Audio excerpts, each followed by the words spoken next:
Today's Lunch and Learn is brought to us by a special chief here that we brought in, all the way from, I guess he's working outside of Goodfellow, a little town outside of Goodfellow Air Force Base. But anyway, he entered the Air Force back in 1969. I think there's some people in here that might not even have been around at that time. But I see hands going up.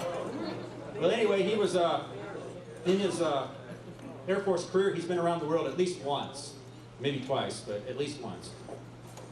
He was a jet engine mechanic. He's been a PME instructor, a first sergeant, of course, senior enlisted advisor, commandant. That's pretty good.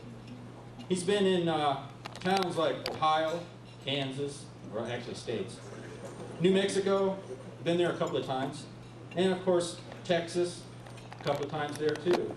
When he showed me this list, I thought, oh man, he hasn't been to overseas. Well, then he goes, oh, here's the overseas list. But anyway, he's been to the Philippines, Indonesia, Korea, just to name a few. He's also a junior ROTC instructor for the last 11 years. He's got 5 kids, believe it or not, and he's got 6 grandkids. So that's an achievement also. Anyway, one of his most favorite quotes is, "Life ain't fair, win anyway." Well, I forgot one thing to do. I forgot to welcome General Rooney, his wife, Colonel Sims, all the commanders out there. Welcome to our Lunch and Learn, and I would like you to put your hands together for a special welcome for Chief Savoy. He's retired, of course, now. But thank you. Thank you. All right, can y'all hear me? Okay. All right. You know, when I made chief, I tried to convince my wife to begin answering the phone in a different way. Chief Savoy's resident, the chief's wife speaking, and she refused to do that. And so, you know, I have always been the chief to everybody but to her, and now my 3-year-old granddaughter. And as I was leaving the quarters just across the street just a while ago, my granddaughter was saying, "Poppy, Poppy, Poppy, Poppy, Poppy, Poppy, Poppy." You know how kids do. And she does this often, but today she did it on the staircase. "Poppy, Poppy, Poppy." What? She turned around and pulled her britches down and mooned me, you know. So. And I get no respect, you know, Rodney Dangerfield type of thing. But I tell you, I'm glad to be here, and I'm excited about being at Sheppard Air Force Base. I'm excited about the new things that are coming to you. I was talking to the general just a few minutes ago about when I came to the Air Force, the 2 most popular places on the base was the Rod and Gun Club and the NCO Club. And it wasn't to have meetings, it wasn't to shoot rifles, it was to drink lots of beer. And that's what we were doing in 1969. And if you weren't doing that, you weren't in the Air Force, basically. And now the 2 most popular places on the base is the education office and the gymnasium. So and I'm with the general. When I hear people talk about this ain't the same Air Force as it used to be, and I say thank God. Thank God. This is a better Air Force than I have ever seen.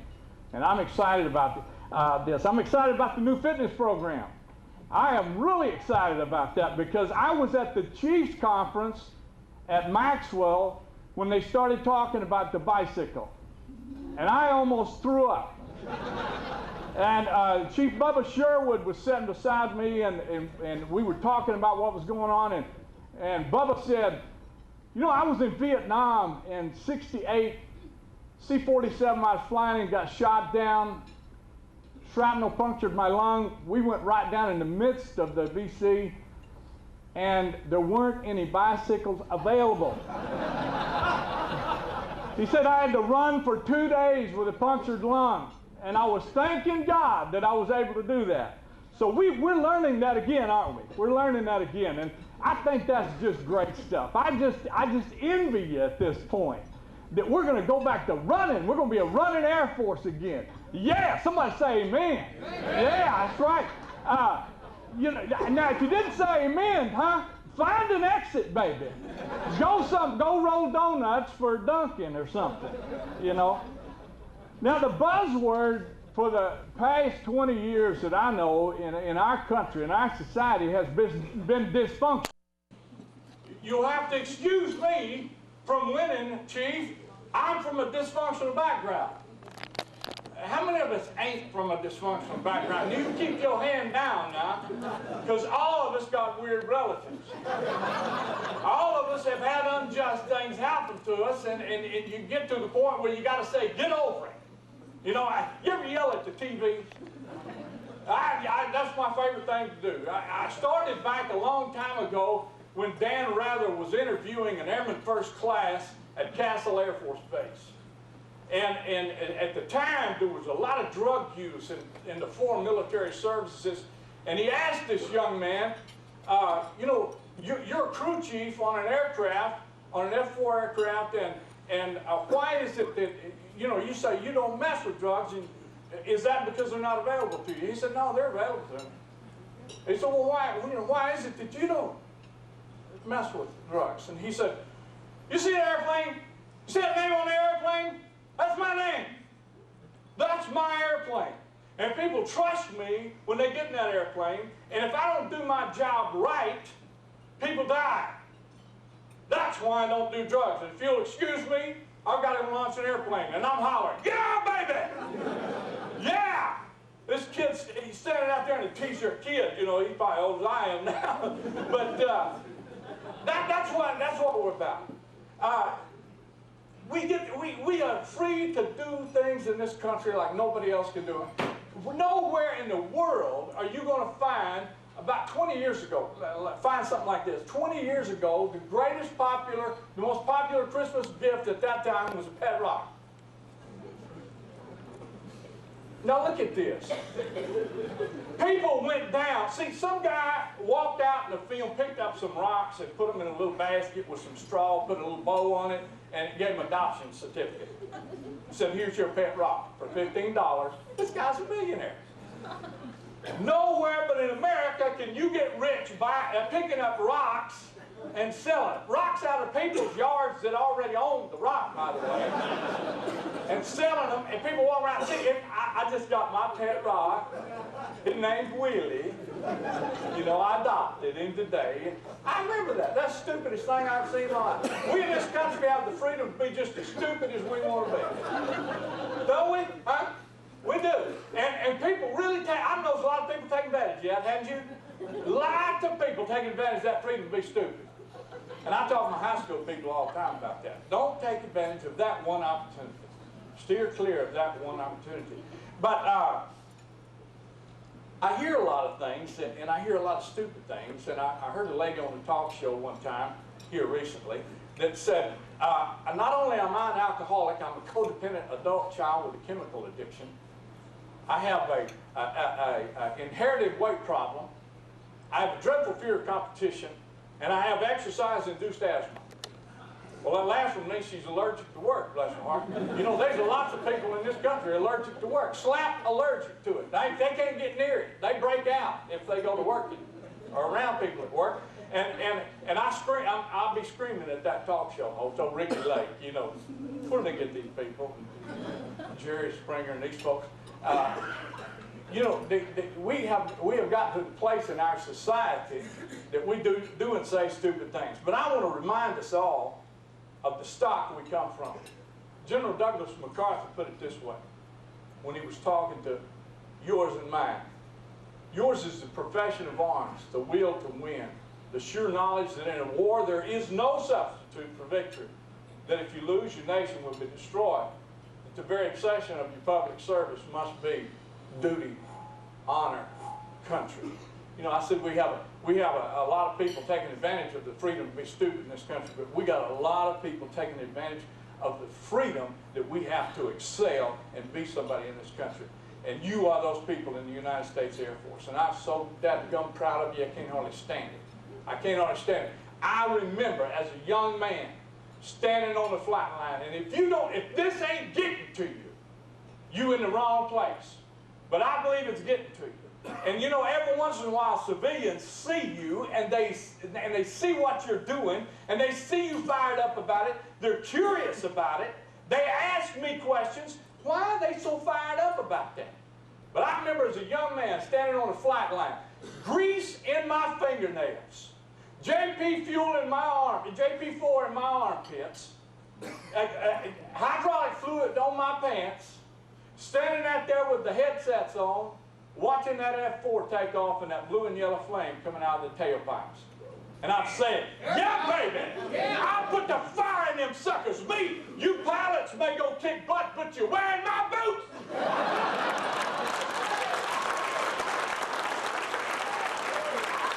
That's what we're about.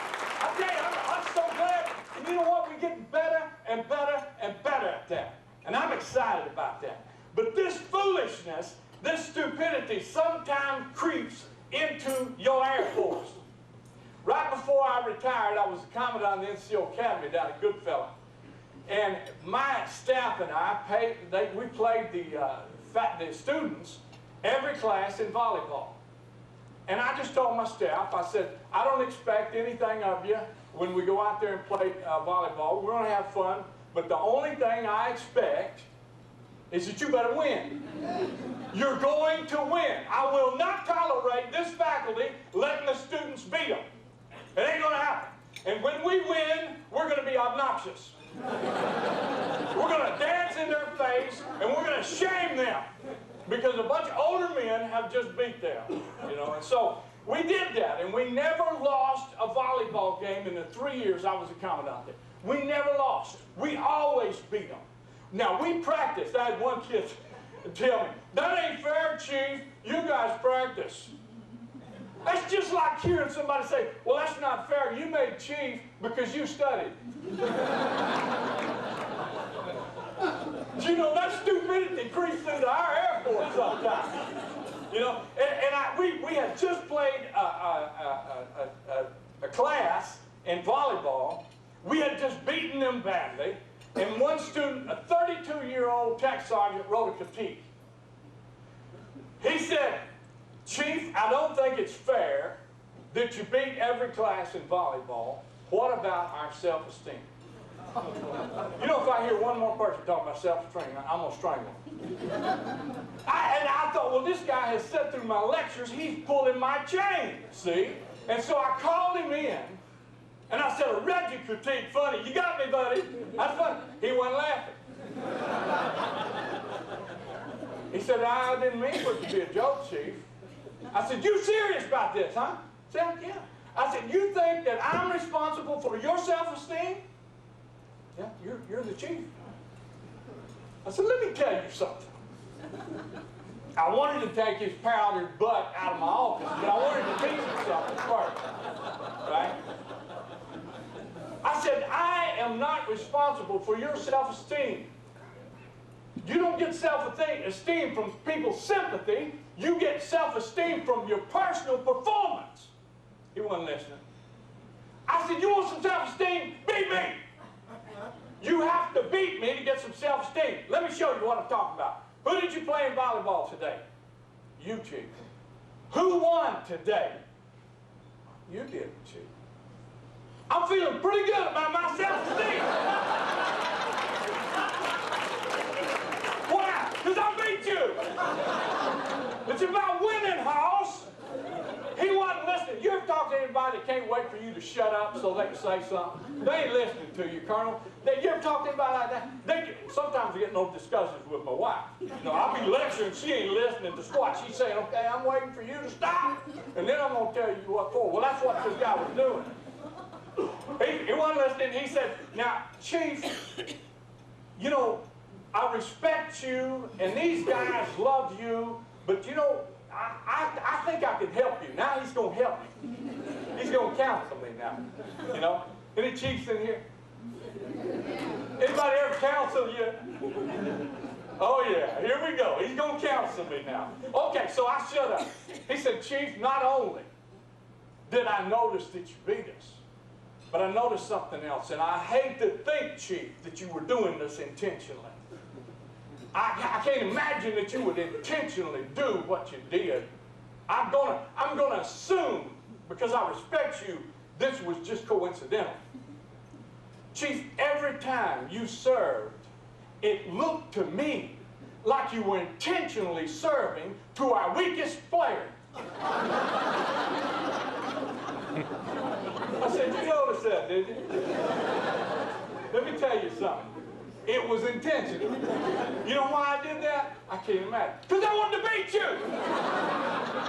Life is going to take advantage of your weaknesses on a daily basis, and we're in this NCO Academy to show you that. And if you've got a weakness, you better get over it. And if your team has a weakness, you better start acting like a team and fix it. But you're going to stand over there with your finger in your nose, knowing what I'm fixing to do. I'm fixing to serve to your weakest player, and you stand there and say, I think he's going to serve to our weakest player. Yeah, he did. And you let me beat you. And you try to tell me it's my fault. I'm going to tell you it's your fault when you allow that sort of thing to go on and you step over your obstacles every day and you don't do something about it. We're in this school to teach you something, and oh, by the way, we're not playing out there. Playing volleyball. I'm there to kick your butt. I'm there to win. I'm there to teach something. Now, the general told me there'd be some commanders here today. There's another weird thing going on in our public schools. It's being taught. We teachers go to these conferences and we're being told, give the children purpose and they will be committed. Sounds great, doesn't it? Give the children purpose and they will be committed. Well, what does that mean? Well, make the child feel special in the classroom and he will be committed. It don't work. When you make the child feel special in the classroom and he ain't doing nothing, guess what he's going to do? Nothing. Because he's already special, you see. He can be special and do nothing. You know, that's a pretty good deal when I was a kid.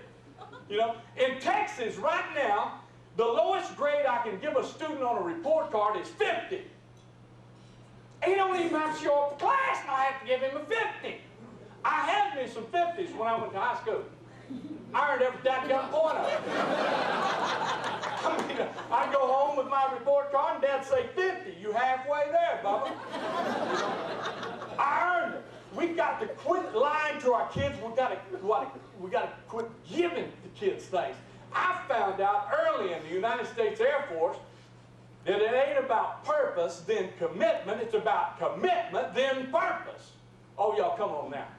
Y'all not hearing me. When I graduated at Jet Engine Tech School, now I barely graduated high school. I had me a 69.59, you know, as an average in English, and they were arguing about whether it was a 5.9 or a 4.9. Y'all know what I'm talking about?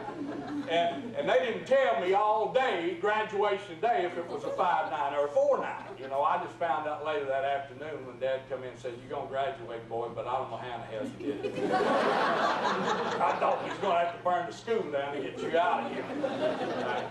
But I went to the Air Force. I didn't tell the Air Force I had been stupid one time. They didn't ask me, so I didn't tell them. They didn't know any better than just send me to school with everybody else. And they expected me to do well. Matter of fact, there was Tech Sergeant Gunn that stood over me and said, "Boy, you're going to get this and you're going to get it right or something significant is going to happen to you." And when I came in the Air Force, some of them guys carried these little leather sticks. Now, they never hit us with them, but I was convinced he would hit me with them. And so I did very well. I graduated Jet Engine Tech School, and I felt like I'd been picked to play linebacker for the Dallas Cowboys, you know, because finally somebody recognized his talent, and they sent me to jet school. And I was excited about that. I'd seen Strategic Air Command, you know, with Jimmy Stewart, and I had seen, you know, Buck Rogers with the rockets and the fire spitting out of the back, and I wanted me some of that. And we got to Lockbourne Air Force Base, Ohio. Me and old Ray Elam got there, and we saw the tails of the C-130s and the KC-135s out there. I could smell the jet fuel. I could hear the whine of the jets, and I'd say, "Ray, we here, baby. We've arrived. These folks are needing us." And I was excited about that. And we went down to see. We even ironed our hats. We ironed that one stripe on that old fatigue uniform with the blue and white stripes, you know, and blue and white name tags. We ironed that stripe until that speeder wing began just like that. And we marched off to CBPO. Now, I know we don't call it CBPO anymore, but we don't call it mental health clinic.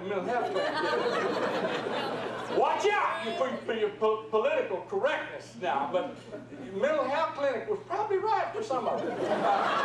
But anyway, we marched off, we got up early in the morning and looked out the window, I could see the jets. We marched off to school. We just come out of tech school now. Every NCO and I officers that I had met up until that point had exemplified the standard. I mean, they were shocked. Called me a maggot and a worm all the time, but they were shocked, you see.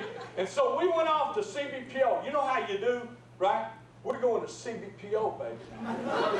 We salute and everything had a ribbon on it, you see. We salute, we on top of it. And we go to CBPO, we checked in, and I said, where's the jet shop? He said, go down Flight Line Road, it's that big Quonset lot on the left. We went down there, I'm excited. Go into the jet shop and the T-56s and the J-57s are all over the jet floor and people are working on them and I'm saying, yeah, baby, this is it. And I heard one of them light up at the test cell, woo, and I said, this is it. And my boss, Tech Sergeant Joe Crap, the rag picker.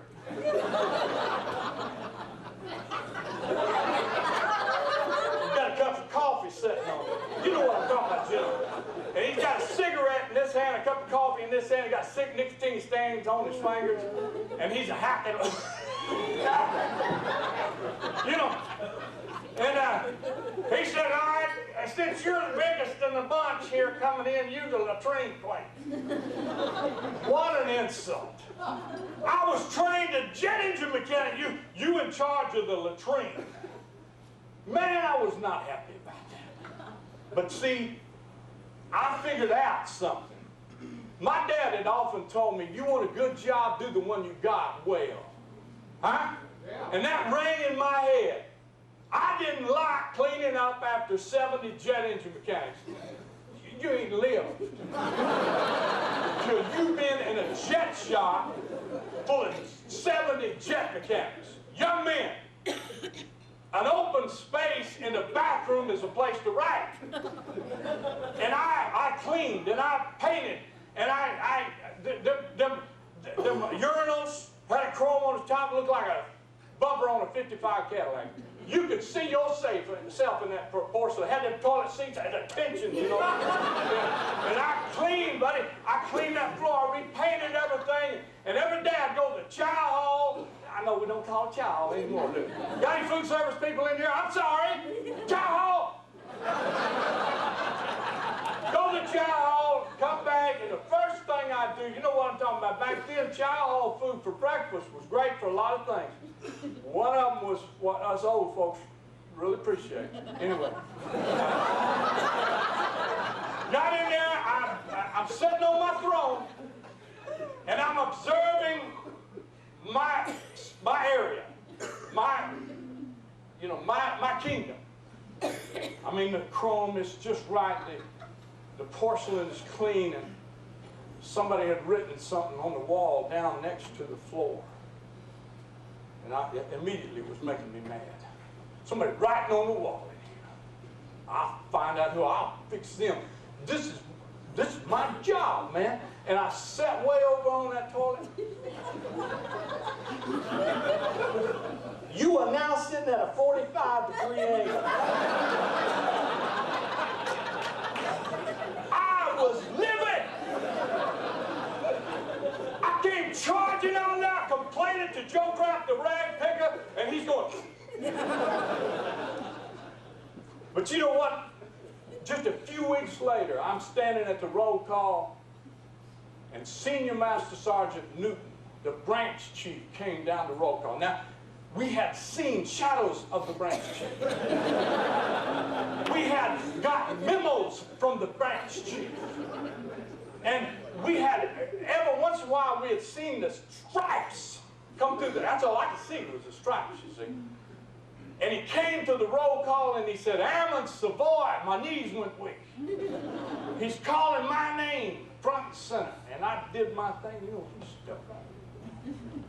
Come back up there, you know. Chairman Savoy, you have done such a wonderful job on the latrine. You are our newest member of the jet engine test facility. All right. I figured out right then something hit me. You get committed to what you're told to do, the Air Force is going to give you some purpose. Now, commanders, you're going to have some people coming out of these public high schools that's looking for you to give them purpose right off the bat. They're going to look for you to give them something neat and special to do. I'm going to tell you right now, people need to earn it to appreciate it. They need to show you something to appreciate it. Let's stop giving people stuff. Let's start, you know what? For me to work jet engine test cell, I get chilled right now thinking about it. Jet engine test cell.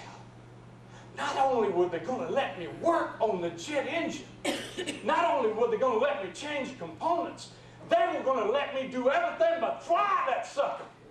I mean, this test cell to me was an airplane with no wings. I loved it.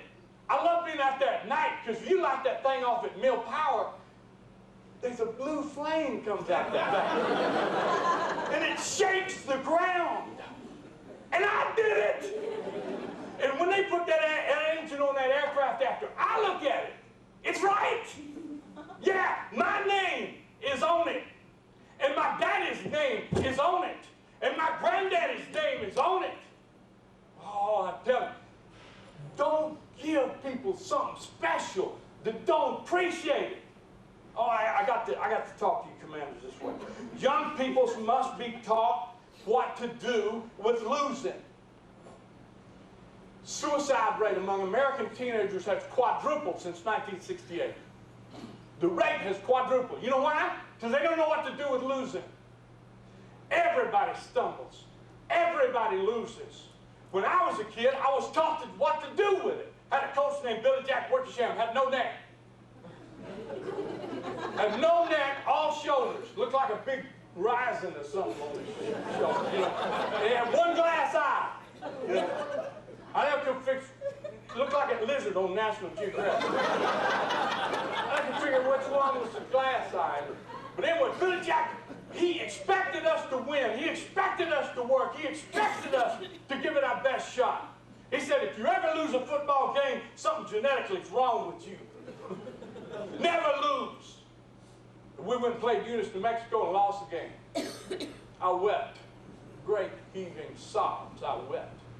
It was devastating to me. People said it must have been traumatic. You bet.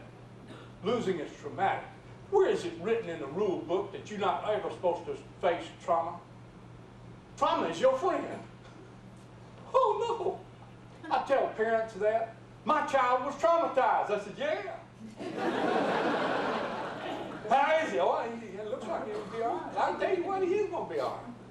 Where's it written you're not supposed to be traumatized? I had a young lady went the wrong way with the American flag on the color guard at the drill competition.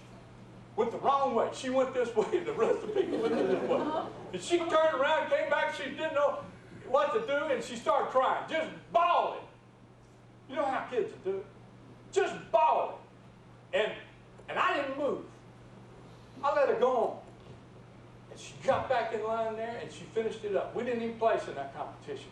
But I came back and I told her, I said, now you lost it there for a minute, but you dried up, didn't you? And you came back and you finished it out correctly, didn't you? Yes, sir. I said, that's what you're supposed to do. You don't lose your bearing. You don't lose your bearing. Her mother was ready to crucify me. How could you let that child? Why didn't you stop it right there? You can't jump in there and live their life for them. You got to let them deal with it. My coach, the reason we lost that game is I missed the key tackle, and he had it on film. And he made us come back to Jal, New Mexico, and made us watch films of ourselves losing. And when he got to that portion of the film, he stopped it and rewound it.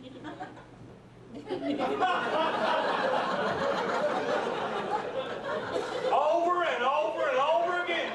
And in that dark room, that old 16mm projector running, they said, who is that? My number 85 right there. He knew who I was. It was me. It was me, Coach. What happened, Savoy? I missed the tackle. No, I obviously, you missed the tackle. We wouldn't be talking right now, son. See, I was waiting for him to tell me it's not whether you win or lose, it's how you play the game.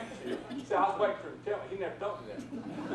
I was waiting for him to say, it's okay, you gave it your best shot, but he never told me that. He told me, get on the bus, shut up, don't talk to anybody, you don't deserve to talk to humans. Who is that? That's me, Coach. What happened? I missed the tackle. Obviously, we wouldn't be talking. Why did you miss the tackle? I hesitated, Coach. Turned the light on and ran into me. I figured out which one was the glass eye. Because he focusing on me, you see. Screaming at me and spitting on me. He said, you ever go hesitate again? No, Coach, I promise. I had the best year. After I played all-state ball. I come out of the tunnel hitting people. There's any doubt in my mind I'm supposed to hit you, I hit you. And I hit you hard, and I hit you often. Right? And I got to where I could tell when the offense is going to move the ball, because after about 5 times hitting that guy across from me, he started grunting right before the ball moved. I knew it was fixing to move because he'd go, down, set, hut. Bam! When you know what to do, you do it. We need to teach our people to know what to do with losing. Our children are being devastated with losing because they haven't been taught. They haven't been allowed to lose. And they're coming into the United States Air Force. You bet some of them are already. They got blue hair and this thing sticking through the nose when they fall out of the and pants hanging down around them. They're smiling, coming at you, going, you know.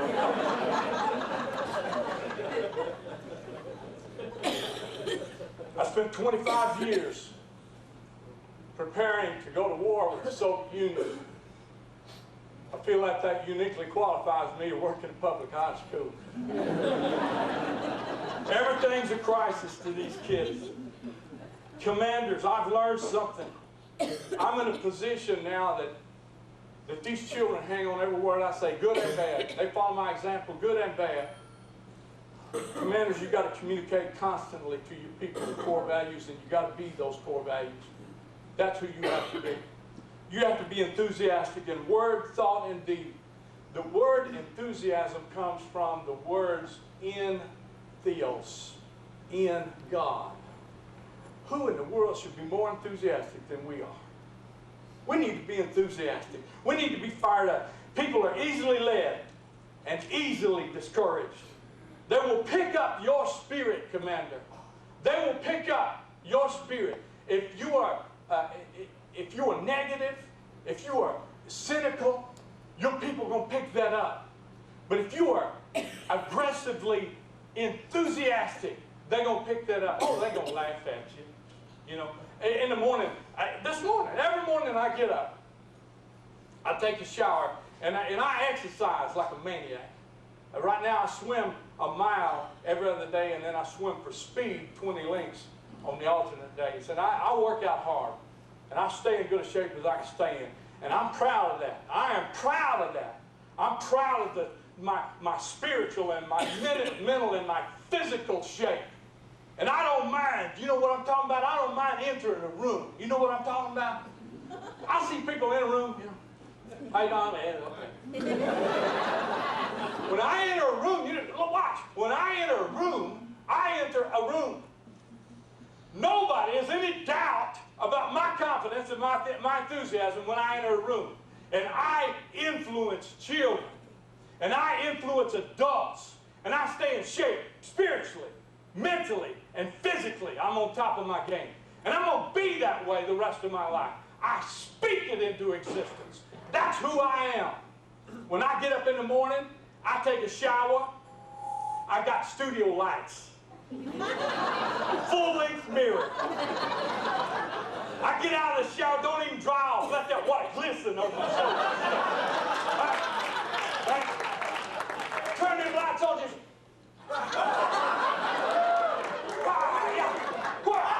Wow, you know, and I'll be checking it out, you know. I'll be saying, yeah, you something, Savoy. I look over at my wife, she's Filipina, she's laying in the bed, you know. I say, how do I look, baby? She says, come on over after I see you later. I gotta go to the hospital. When I get out of the car, literally, literally this happens every morning. And it's not me, people. It's not me. See, I happen to believe there's a God and He lives in me. Y'all excuse me for saying that. If I've offended you, I'm sorry, but that's what I believe. He lives in me. Oh, it's got to shine. And when I get out of my 66 Mustang in the morning, and I step up, those children literally line up at the door to see me come. And they be talking, when I get out of the car, they'll, and they say, "Good morning, Chief," and that's all it takes. "Good morning. How are you?" "Blessed and highly favored, baby." Yeah. They say that Chief's crazy, you know. And you know what, though? They talk like me, they walk like me, and they think like me. I'm going to tell you, if you think you're not influencing people, you're not paying attention. If you're an NCO or an officer, be somebody's NCO and officer. Be bigger than life to them. Be somebody. If you've never done that before, rise to the challenge, because you're an NCO and an officer in the world's greatest Air Force. Act like it. Stop walking. Beautiful day, huh? For what? Good morning. Good for what? I'm going to slap somebody. That's ridiculous. We need to make sure that we're fired up. Your spirit is going to be translated to your people. Your people are going to pick up your spirit. My son's got my spirit. Some of y'all met my son last time we was here. He has my spirit. You know, people talk to my son on the phone, they think they're talking to me. And he's black. He's black. People say, "I thought you was white." And then people talk to me and they think, for the first time, they think I sound like my son. They say, "Well, we thought you was black." It ain't got nothing to do with it, does it? I'm a spirit. I am a spirit. My son is a spirit. My son, I have instilled my spirit in my son. All of my life, I'm going to finish with this. All of my life, I've arm wrestled with my children. Some of y'all have heard this. I've arm wrestled with my children. I never let my kids beat me, even when they was 4 years old. "Come on, arm wrestle, Daddy." "Okay." Bam, I beat you. You know why I beat you? I'm bigger than you. I'm stronger than you. The only way you're going to beat me is get bigger and stronger. I never lied to my children. We need to quit lying to our kids. "Oh, look, you're beating your daddy. You're such a strong little guy. You filling his head full of..."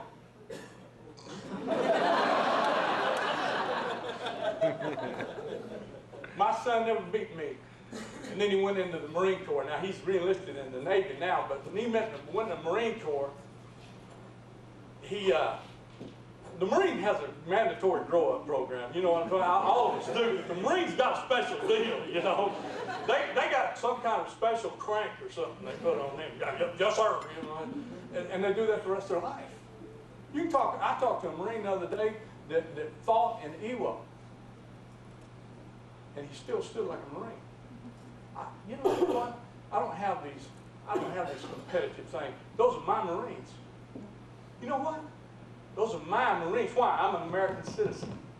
Those are my Marines. I'm dang proud of them. You are my airmen. I'm dang proud of them. Them soldiers, 4th Infantry Division. Did you see that young man talking on the TV when his mama and his wife got on there? He said, "It's for my family." Folks, pay attention to what he said. It's for my family. I'm so proud of him. When he got on there and talked to it, he's almost fixing to cry, but he's just grinning just as big as he could. His wife was talking to him. His mother was talking to him. He said, "I'm just glad to be here, Mama." He's the one that pulled Saddam Hussein out, and Saddam Hussein said, "I'm the president of Iraq, and I'm ready to negotiate." Got a red dot right on the center of his forehead. Well, I'm ready to negotiate too, you know. And then they come out of the Marine Corps, they were asking him, said, "Where was the commander?" That young man, you know, somebody said he could have killed Saddam Hussein. He said, "Yeah." Nobody told him to kill him or not to kill him. These are our children. They went to the same high school as you did. We taught these guys. They know what they're doing, and we trust them. Yes! Yes, we trust them. And my son came home from the Marine Corps, came in the door, didn't say hello to his mama, didn't kiss his sister, walked right by him. came to the dinner, the breakfast bar, and put his arm on me. Come on, Daddy. Okay? And I hooked in, you know. I'm looking at him right now. Now I'm fired up. He ain't gonna beat me. No, I got my bluff in on this boy when he's 8 years old. I'm keeping it. And we go at it.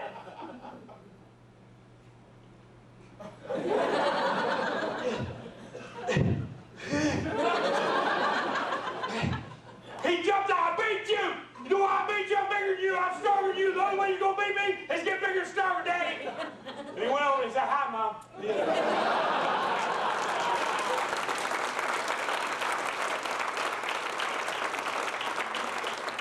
The whole time I'm thinking, yeah, that's the way I trained him. That's the way I trained him. You stay away from him with your Prozac, your crap. They tried to give him Ritalin when he was a kid, and I almost thought, gonna give him Ritalin because he wouldn't pay attention in class. I fixed that.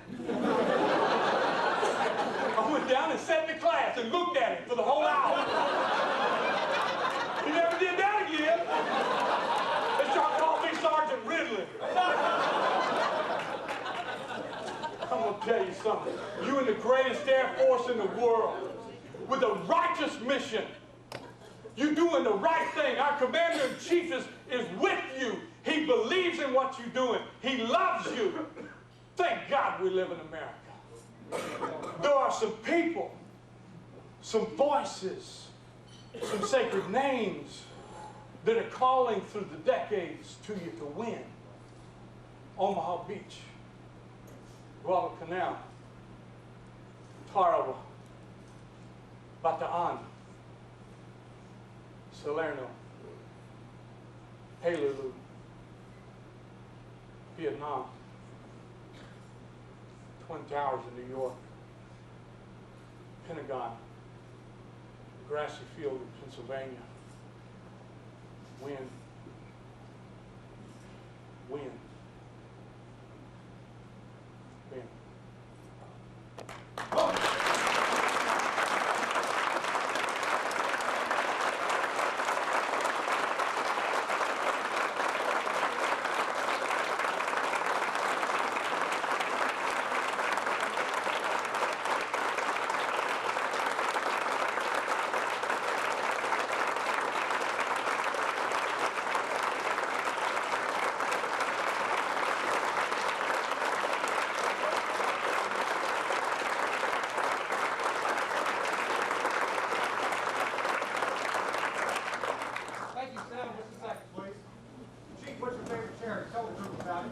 Northside Boys and Girls Club, San Angelo, Texas.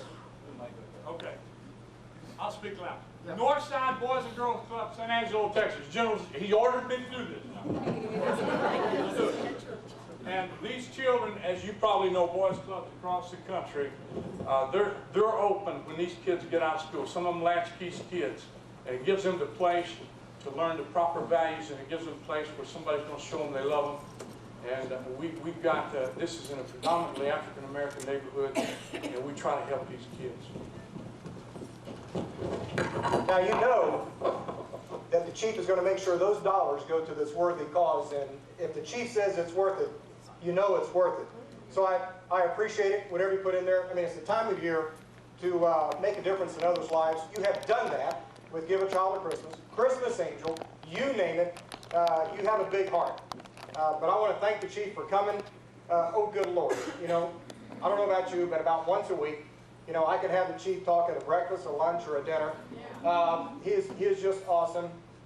He has a reputation. Look at this room, just chock full, and we had to turn some folks away. Chief, I want to thank you for coming. We thank you for what you're doing for the boys and girls there in your area, what you have done in the past for this great country of ours, helping keep us motivated, keep our thoughts in line.